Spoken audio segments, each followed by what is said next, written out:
नमस्कार. मन धागा धागा जोडते नवा ह्या मालिकेच्या आजच्या भागामध्ये मी तुम्हा सर्वांचे मनपूर्वक स्वागत करते. आजच्या भागामध्ये आपल्याला पाहायला मिळतं सार्थकला पाहून सुखदा दचकूनच म्हणते, तू इथे काय करतोयस आणि तू माझ्या पाठलाग करतोयस का? सार्थक म्हणतो, मी तुझा पाठलाग करत नाही, ही माझीच रूम आहे, तू इथे काय करतेस? सुखदा म्हणते, तुझी रूम, तू प्रूफ दाखव. सार्थक म्हणतो, अरे वा, तू काय पोलीस वगैरे आहेस का? प्रूफ मागतेस ती? माझ्या घरात येऊन माझ्याजवळच प्रूफ मागणार? तर सुखदा म्हणू लागते, एखाद्या मुलीसोबत असं वागताना लाज नाही का वाटत? सार्थक म्हणतो, माझीच रूम आहे. सुखदा म्हणते, एवढी चांगली रूम एवढ्या बोरिंग माणसाची असूच शकत नाही. सार्थक विचारतो, मी आणि बोरिंग? तर सुखदा म्हणते, हो, तूच बोरिंग, कारण एक स्माईलही करता येत नाही, नेहमी तुझ्या डोक्यावर 12च वाजलेले असतात, एक फूल हवं असतं पण काठीही टोचत असतात. सार्थक म्हणतो, माझी झोपायची वेळ झाली आहे, माझं डोकं दुखवू नको. सुखदा म्हणते, मी आणि तुझं डोकं दुखवते? अरे वा, मी तर तुला सकाळी मदत केली, त्याचं काहीच नाही का? सार्थक म्हणतो, 10 रुपयाच्या गुलाबाचे मी 100 रुपये दिले आहेत. सुखदा म्हणते, हे घर माझ्या मावशीचं आहे आणि मावशीच्या घरात मी कुठेही फिरू शकते. सार्थक म्हणतो, कोण मावशी? बोलव बघू. सुखदाई मोठमोठ्याने मावशी मावशी असं ओरडू लागते. तर सुधाताई येत विचारतात, अगं काय झालं? तर सुखदा म्हणते, मावशी अगं बघ ना, हा मुलगा मला या रूमच्या बाहेर काढत आहे, बघ ना कसा वागतो आहे. सुधाताई म्हणतात, अगं त्याचीच रूम आहे. सुखदा म्हणते, याची रूम? तर सुधाताई म्हणतात, हो, हा माझा मुलगा सार्थक.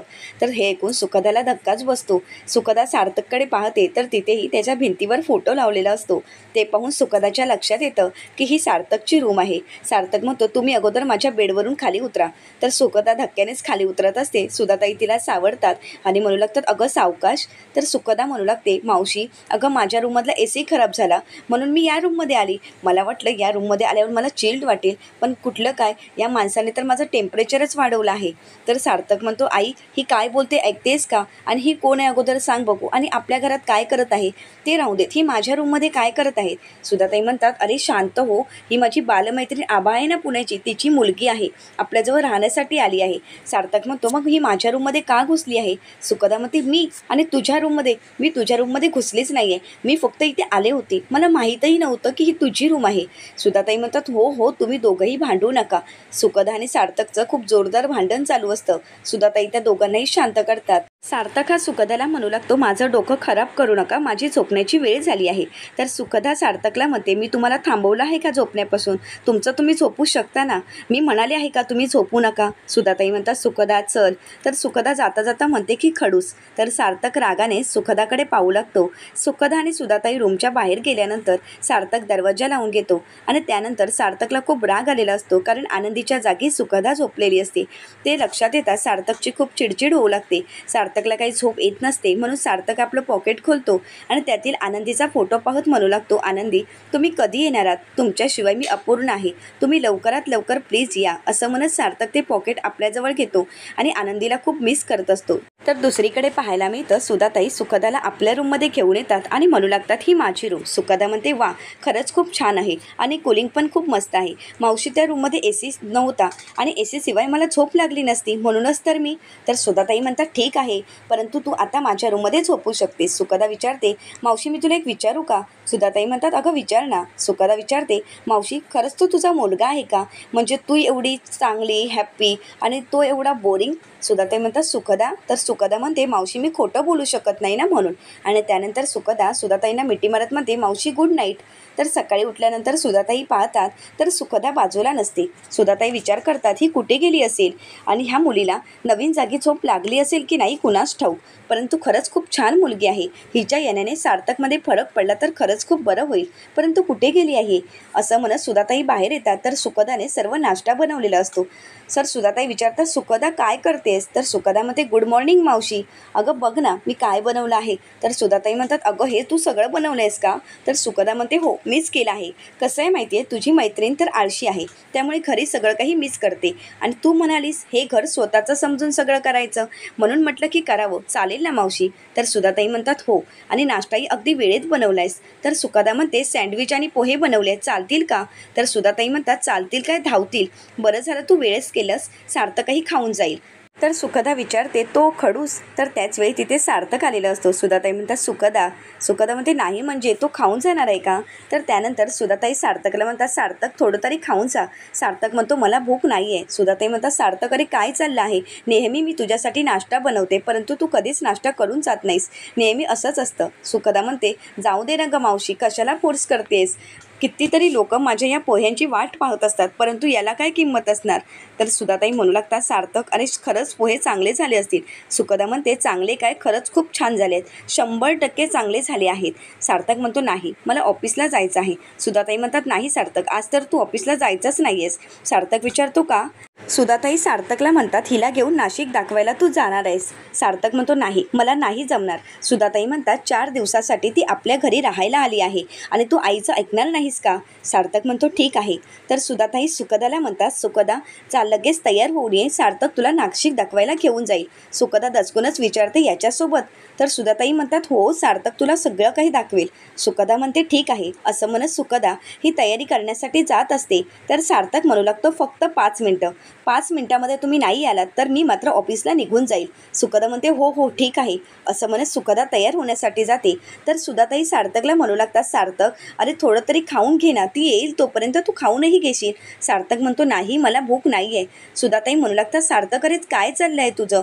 फक्त काम काम आणि काम. अरे तिच्या निमित्ताने थोडं तू आउटिंगला तरी जाऊन येशील. सार्थक म्हणतो, मला इच्छा नाही आहे आणि तुला माहिती आहे ना मला आउटिंगला जायला आवडत नाही. तर सुधाताई म्हणतात, ठीक आहे. अरे परंतु तुझं काय चाललं आहे? स्वतःसाठी जरा तरी वेळ दे ना. सार्थक हा सुधाताईंना म्हणू लागतो, काम आहे म्हणून मी जात नाही. ती बाबांची कंपनी आहे आणि ती मला खूप मोठी करायची आहे. देशातल्या प्रत्येक कानाकोपऱ्यात, प्रत्येक शहरात आपली साडी विकली गेली पाहिजे. बाबांचं स्वप्न होतं की आपली कंपनी खूप मोठी व्हावी आणि मी ते स्वप्न पूर्ण करणार आहे. तर सुधाताई सार्थकला म्हणू लागतात, सार्थक मी तुझ्या बाबांना गमावलं आहे आणि आता तुला काही झालं तर मी ते सहन नाही करू शकत. सार्थक म्हणतो, आई मला काही होणार नाही. असं म्हणत सार्थक गाडीमध्ये बसण्यासाठी निघून जातो. तर सुधाताईंना काय करावं हेच कळत नाही. सार्थक त्यातून बाहेरच पडत नसतो, म्हणून सुधाताईंना खूप वाईट वाटत असतं. तर दुसरीकडे पाहायला मिळतं, लीना वहिनी भाजी नीट करत असतात. तर मालतीताई म्हणू लागतात, लीना हा काढा घे. लीना वहिनी विचारतात, कोणी दिला? तर मालतीताई म्हणतात, सावंत वहिनी. त्या म्हणाल्या होत्या की या काड्याने गुण येतो, म्हणूनच म्हटलं की प्रयत्न करून बघावा. लीना वहिनी म्हणतात, अण्णांनी आजपर्यंत कितीतरी काडे आणलीत, परंतु काही परिणाम झाला का? अगो आई, कशाला उगाच पैसे खर्च करताय, कशाचाच काही परिणाम होणार नाही. तर मालतीताई म्हणतात, नाही अगं लीना, हे खूप मोठे वैद्य आहेत. जंगलातून झाडाझुडपांचा पालापाचोळा गोळा करून मगच हा काढा बनवला जातो आणि याचा काही परिणाम होतो का पाहावा. लीना वहिनी म्हणतात, अहो आई, आजपर्यंत कुठे काय परिणाम झाले आहेत? आजपर्यंत आपण कमी प्रयत्न केले आहेत का? मालतीताई म्हणतात, लीना अगं परिणाम होत नाही म्हणून प्रयत्न थांबवायचे का? आपला मनोज बरा होणं आपल्यासाठी खूप महत्त्वाचं आहे आणि तुला तर माहिती आहे गरजवंताला अक्कल नसते. म्हणूनच जी माणसं जे सांगतात ते सगळे प्रयत्न आपण करून पाहत आहोत. मनोजला अशा अवस्थेत मला बघवत नाही गं, त्यासाठी आपण काहीही करायला तयार आहोत. तुलाही माहिती आहे ना, आपले प्रयत्न आपण चालू ठेवायचे. आणि काय होऊन बसले बघ ना, आपल्या घराला नक्कीच कोणाची तरी नजर लागली आहे. घराची शोभाच गेली आहे. घरच्या मुलाचीही अशी अवस्था आणि आनंदी कुठे गेली कोणालाच माहिती नाही, परमेश्वरालाही माहीत नाही. तर लीना वहिनी म्हणतात, आई तुम्हाला मी अगोदरच सांगितलं आहे, या घरात आनंदीचं नाव घेऊ नका, विसरून जा तिला. तिच्यामुळे तुमच्या मुलाची ही अवस्था झाली आहे, हे तुम्ही विसरता आहे का? मालतीताई म्हणतात, तू कितीही सांगितलंस तरी मी विसरू शकत नाही. माझ्या पोटचा गोळा आहे आणि मी तिची आई आहे, त्यामुळे मला तिची आठवण येणारच ना. तर लीना वहिनी मालतीताईंना म्हणतात, आई सॉरी, मला तुम्हाला दुखवायचं नव्हतं, पण आनंदी. तर मालतीताई म्हणतात, बस झालं, मला तुला एवढंच म्हणायचं होतं की आपण प्रयत्न करून बघूया. मनोज बरा होणं आपल्यासाठी खूप महत्त्वाचं आहे.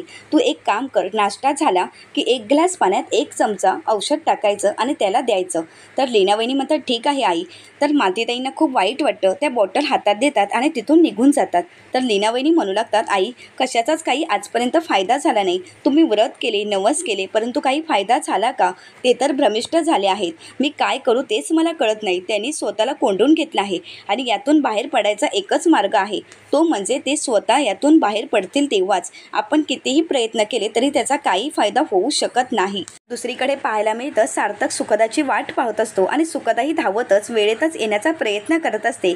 त्याचवेळी सुधाताई तिला थांबवतात आणि सुखदाला म्हणतात, अगं सुखदाही पाण्याची बॉटल तरी घेऊन जा. सुखदा म्हणते, हो मावशी. असं म्हणत ती पाण्याची बॉटल घेते आणि सुधाताई म्हणू लागतात, सुखदा अगं एन्जॉय कर. आणि हो, सार्थक थोडा चिडचिड करेल, परंतु तू सांभाळून घे. सुखदा म्हणते, हो मावशी, मी घेईन त्याला सांभाळून.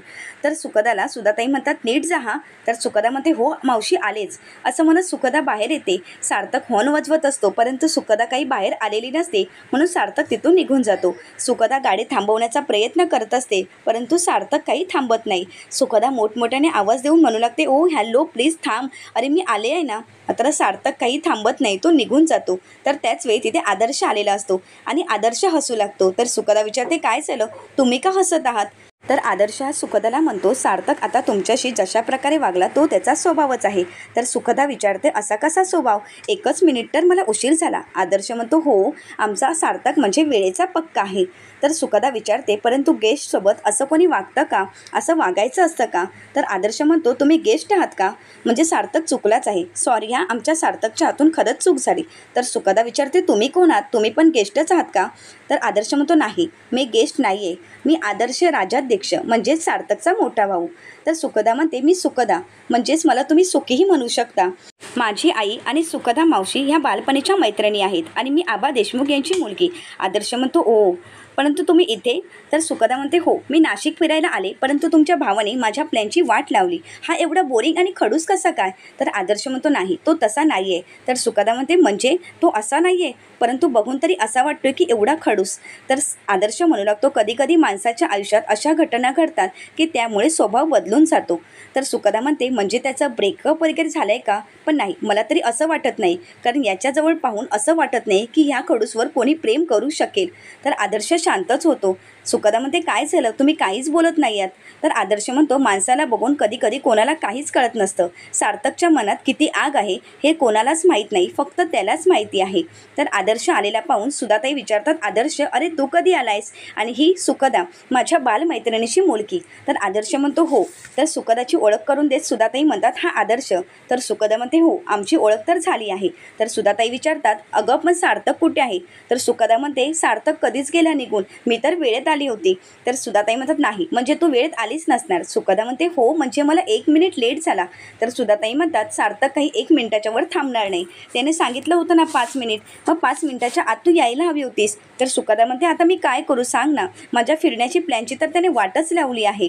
तर आदर्श हा सुधाताईंना म्हणतो, काकू अगं तू कोणाला जबाबदारी दिली आहेस यांना फिरवण्याची, जो कधी 5 वर्षात मार्केटलाही गेला नाहीये. ऑफिस टू घर आणि घर टू ऑफिस, राजाध्यक्ष एंटरप्राइजेस हे त्याचं पहिलं आणि शेवटचं प्रेम आहे.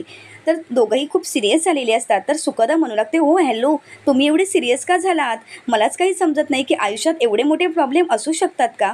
परंतु आयुष्यात इतका मोठा प्रॉब्लेम कुठलाच असू शकत नाही आणि त्याला कसं वळणावर आणायचं ते मी पाहीन, त्याची तुम्ही काळजी करू नका. त्याला वळणावर आणून कसं जगायला शिकवायचं ते माझ्यावर सोडा आणि आज तोच मला नाशिक फिरवणार. मावशी मी तुला प्रॉमिस करते, मला एक काम कर, तू त्याच्या ऑफिसचा ॲड्रेस दे. असं म्हणत सुखदा ऑफिसला निघून जाते. तर सुधाताई खूप खुश होतात आणि म्हणू लागतात, हीच त्याला वळणावर आणू शकते. तर दुसरीकडे पाहायला मिळतं, मनोज हा शांतच बसलेला असतो. झालेल्या घटनेच्या धक्क्यातून मनोज काही सावरलेलाच नसतो. तर लीनावहिनी मालतीताईंना म्हणू लागतात, आई बघितलंत ना, स्वतःमध्येच कसे हरवून गेले आहेत. अहो ह्या घटनेला कितीतरी वर्ष होऊन गेले, परंतु ते अजून बाहेरच पडले नाही. मालतीताई म्हणतात, तू औषध नेऊन दे. तर लीनावहिनी औषध देण्यासाठी येतात, मात्र मनोज दादा दचकूनच म्हणू लागतात, नाही नाही, पोलीस मला घेऊन जाण्यासाठी आले आहेत आणि आता ते मला फाशी देणार आहे. तर लीनावहिनी म्हणतात, अहो ऐकून तरी घ्या. मनोज मात्र काही ऐकून न घेताच तिथून घाबरून निघून जातो. मालतीताई त्याला थांबवण्याचा प्रयत्न करतात, परंतु मनोज काही थांबत नाही. लीनावहिनी रडतच म्हणू लागतात, आई तुम्हाला म्हणाले ना 5 ते 6 वर्ष झाली, परंतु एवढा धक्का यांनी घेतला आहे की यातून ते बाहेरच पडत नाहीये. मला कळतच नाही मी एक काय करू. तर मालतीताई म्हणतात, अगं लीना, एक लक्षात ठेव, एक आई आणि एक बायको म्हणून देव तुझी परीक्षा घेत आहे आणि हे सगळं काही नक्कीच चांगलं होईल आणि यापेक्षाही चांगलं होईल, तू काळजी करू नकोस.